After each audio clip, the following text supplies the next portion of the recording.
And now we're live. Hello. Hey. Welcome to comicspriceguide.com presents Tales from the Geek. I am Aaron the Mechanic. I'm just Bobby. Hey, And everyone. we got comics, we got news. We also have some news. So Yes. We've decided we're changing up our time. So we're going to be going live at 6:25 Central Time starting next week. We're moving it up an hour. We've got a lot of people who follow us on the East Coast, and it's getting pretty late there. So we're like, hey, why don't we just move that up an hour? And so we look forward to seeing you guys starting next week at 6:25 instead of 7:25. So yeah, absolutely. Hey, Brent. Great to see you. Thanks for joining. Hey, hello. Marge. So I think I have some sort of sad news, and I think let's start with that first. I don't know if you saw, but Jerry Lawler, who's a former wrestler and also a WWE announcer, he he had a stroke, and so he even had surgery, and now he's in inpatient recovery. So keep him in your thoughts. Please. Time comic collector and an artist, so we want to absolutely think about him. Sounds like he's on his way to recovery. So we have had good news from what we've been able to hear, but nothing definitive. Nothing. Exactly. Hey, Brent, it's going good. After I got lucky, I didn't lose any electricity at my house, at least last week here in Austin. We had an ice storm, and in Austin, it just shuts down the whole city. So we don't function. Also, ice cold. Nope. 1.5 inches of ice. So not just ice being an issue, which actually surprisingly was not a serious road hazard. It was the trees. The trees. All of our trees just decided to all of them lost all of their limbs. It was terrible. Yep, I felt so bad. We have this tree outside. Well, we had 2 trees out back. One of them ended up snapping. The other one bent all the way over, and this is bent all the way back. Yeah, it's been so good on him. That one survived, him or her. Yeah. That one survived. The other one snapped, but I think there's still enough left to that it'll pop back. So we'll see. Yeah. Yeah. Thanks, Brent. Here in Austin, it was definitely a cold time, but now, yesterday was 70 degrees and sunny. So it's going to go back and forth. But I was supposed to go in the office all week, and we went in one day, and the office building lost electricity. So everybody traveled in, and we weren't able to go meet at the office. Corporate. Yep, that's the truth. That is the truth. Oh my goodness. But I've gotten worse. When I was I was used to the cold when I was up in Kansas, but now it's like, it drops below 60 degrees. Like, what is it? Yeah, absolutely. Yeah. It is. No joke. Oh my goodness. Well, in some other news, the Fantastic Four is set to start filming in early 2024. So if you're a Fantastic Four fan, get excited. It's also got Mac Shackman. He's the director on that. And so, he directed WandaVision. He was doing the Star Trek, and he departed from Star Trek to do Fantastic Four. Nice. And there's a really nice interview online. I think it's on it's on our Tales from the Geek page on Facebook. So go check it out. But there's a good interview, and he kind of talks about what inspired him to hop over to the Fantastic Four. And it's due. I think it's supposed to come out in 2025, like February, around Valentine's. Probably. Yeah. So here's something interesting that Disney Plus. If anybody's a Mandalorian fan, which we all know I am, of course. If you're a Disney Plus or Mandalorian fan, interesting catch. If you don't own Disney Plus, you can catch the first episode of The Mandalorian on ABC, Freeform, and FX. They're going to show just that first episode. You know why? Nice. Of course they're going to do that. Oh yeah, it's what YouTube does this, or Crunchyroll does the same thing. They put a lot of their anime on YouTube for the first episode, and there are several shows that I'm like, I'd like to be watching this. See? And they're doing this February 24th at 8 p.m. Eastern time, so 7 p.m. our time for Central Time. But the series premiere of The Mandalorian will be there. So I thought that was pretty funny. I'm like, what a great way to try to get some people over to Disney Plus. I see you. I see what you're doing. Yeah, absolutely. I see it. It makes sense.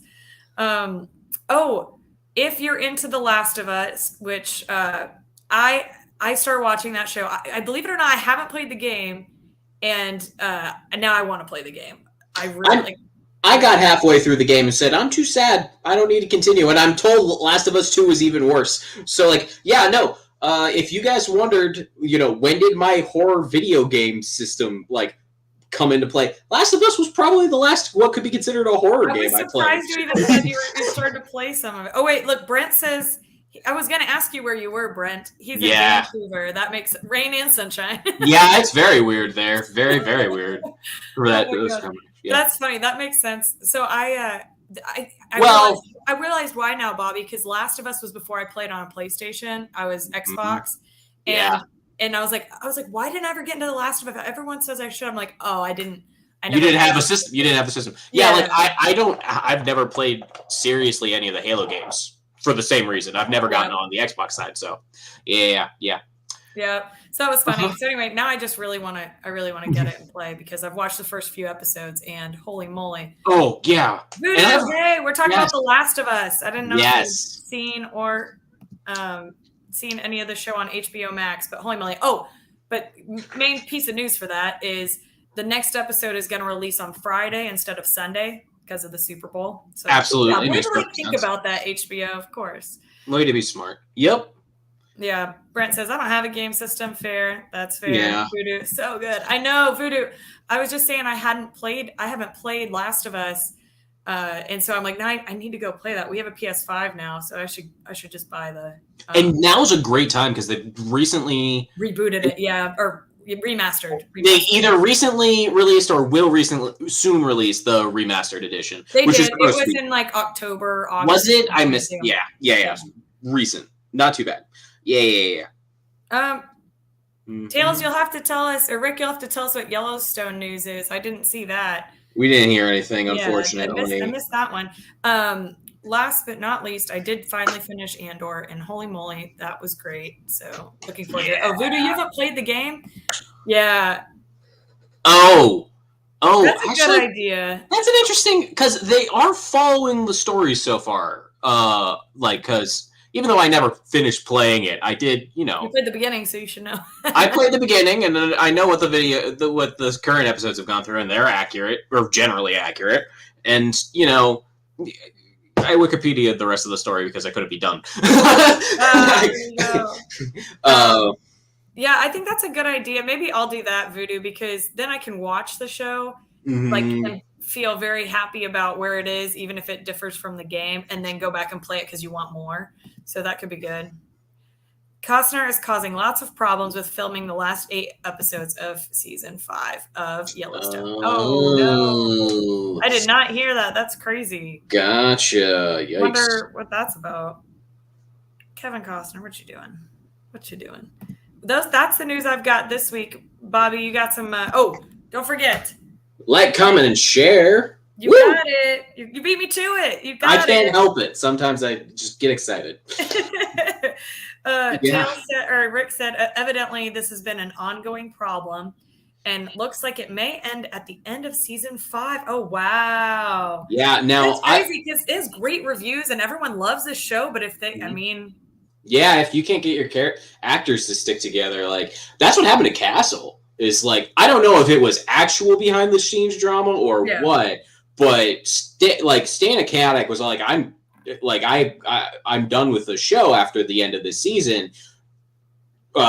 Nathan Fillion's like, okay, can we do it without her? Let's see. And then the series was canceled immediately after. And they're like, no. The answer is no. And then Nathan Fillion got the rookie, so.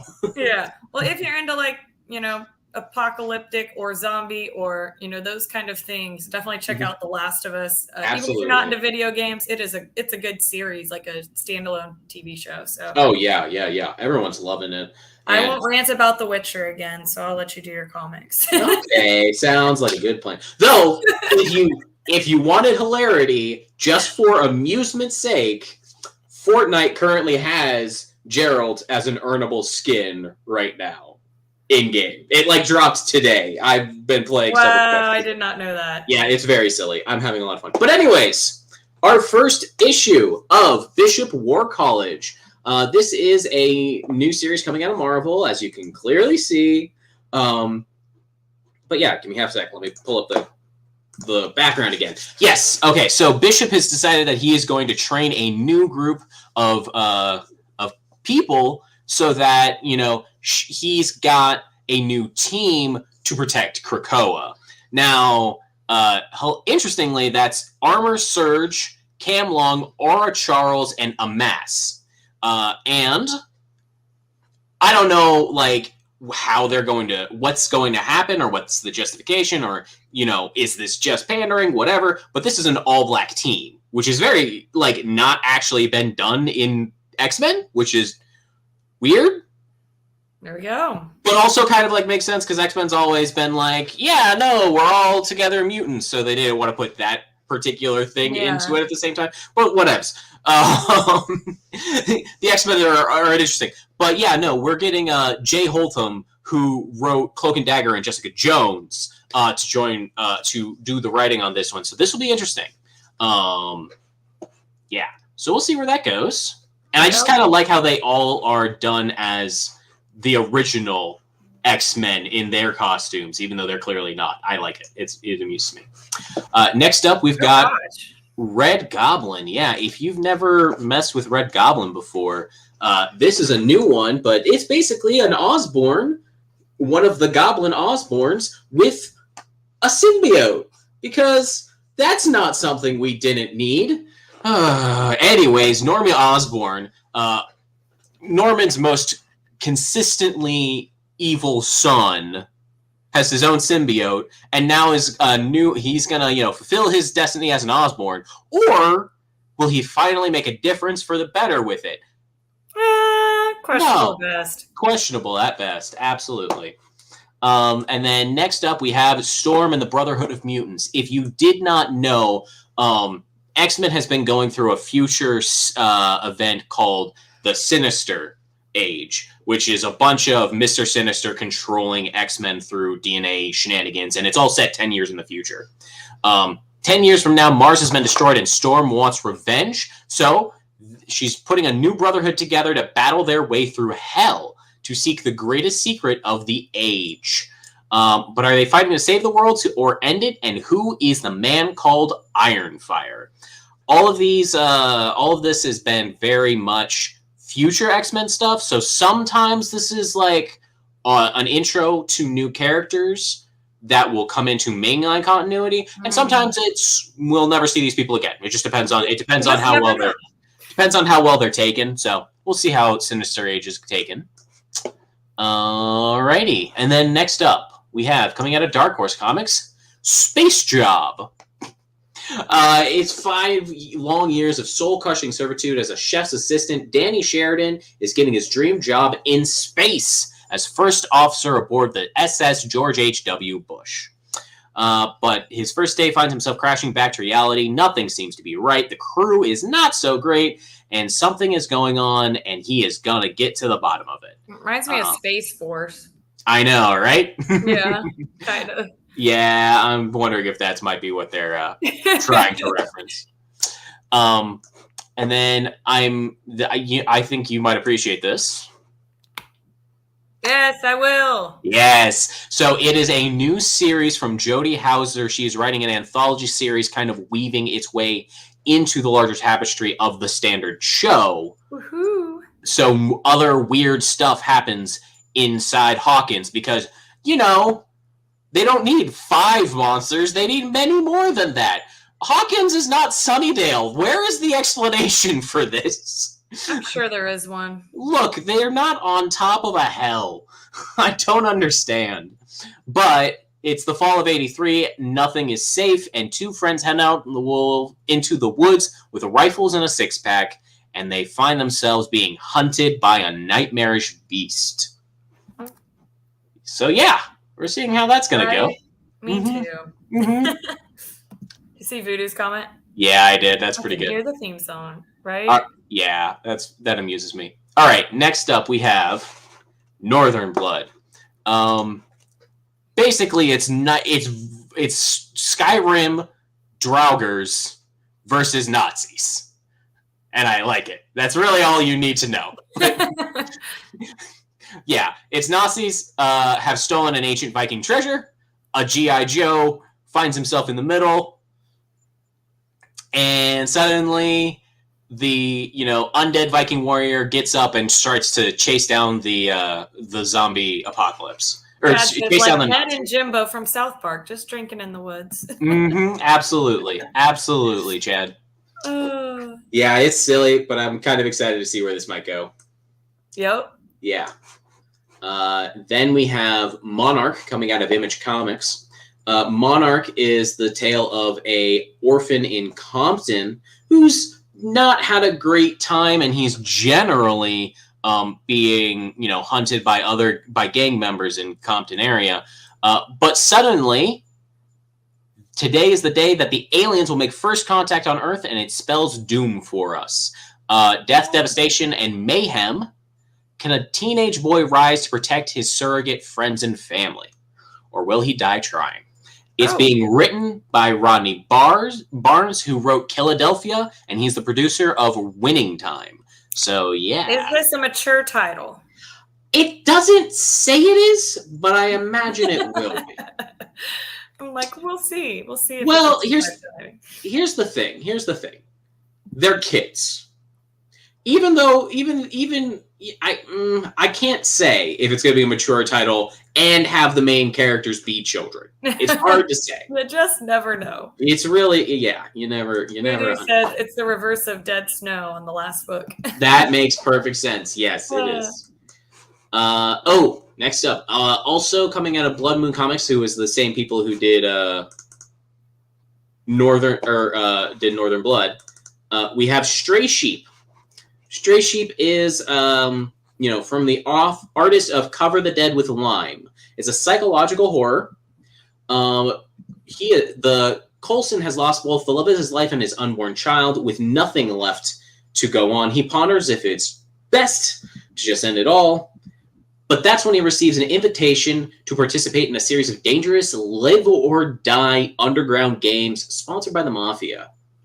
With every round he plays, the risks to Coulson's life becomes greater, but so does his addiction to these deadly games. Dark already. It's very dark. Exactly. It's not even, Squid Games. I desperately need money. It's just the Mafia wants to take, people at the end of their rope anyways. Yeah. You didn't even sign up for this. And then finally, I don't normally like to showcase Keen Spot. I've got issues with this publishing company. But Scorn is interesting because this is a character back from the 90s by Chris Crosby. It's been a quarter of a century since she came out, and she is finally back. He is writing her. Yep. Back again. Now, she was in a 3-issue miniseries and then a couple of one-shots previously back then, and Chris Crosby hasn't made a comic with her in a while, but Chris Crosby's made a lot of stuff. Don't get me wrong. So she's finally get to come back. Princess Callie assumed those rules don't apply to the royal line like her, but her planet is ruled by an ancient rule book. Now, one of those rules is no being gay, but she's been established as gay. She is banished from her home planet, and she is living under the alias Scorn and exploring the galaxy with Ches. She tries to find happiness until an evil act forces Scorn to return to the place she once called home. Now it's up to this former princess to teach her world that stupid rules were made to be broken. Stupid rules were meant to be broken. Exactly. Exactly. So absolutely very intrigued to see her. I feel that. I'm like a rule follower, but of rules that make sense. Absolutely. 100%. But yeah, that is our titles this week. I got, some fun stuff, some crazy stuff. I'm intrigued to see where it's going to be. Yep. Fair enough. Okay. Well, really, don't forget to like, comment, and share. And don't forget that we mentioned earlier that we are going live on Tuesdays at 6:25 Central Time moving forward. So if you're East Coast friends, that's 7:25 your time. So we will see you live then. And until then, this is the highlight of our week. So thank you guys for joining us, and we will see you then. Peace. Next week. Bye-bye. Later.